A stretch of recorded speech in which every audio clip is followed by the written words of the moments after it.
এই যে সুজি নিয়ে নিয়েছি আমি, সুজির সাথে আমি একটু নুন দেব,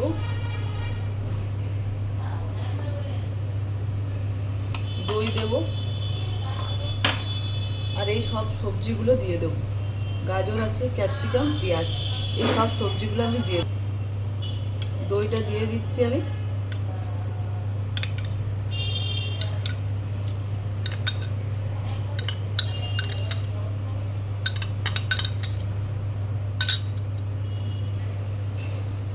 এটাকে একটু মিক্সড করে নেব।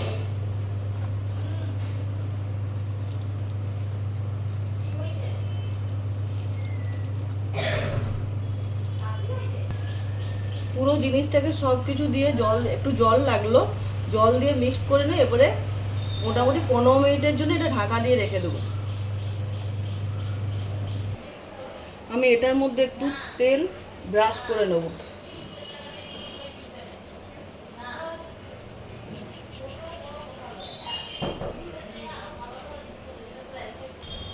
তেলটা গরম হয়ে গেছে, এবারে আস্তে আস্তে আমি ছোট ছোট আকারে এটা দিয়ে দেব।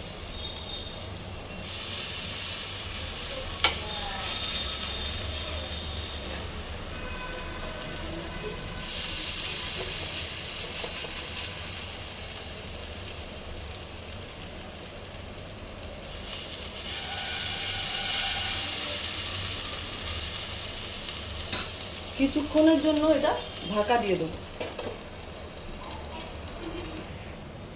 দেখো এটা হয়ে গেছে, এবার আমি এটাকে পরিবেশন করব।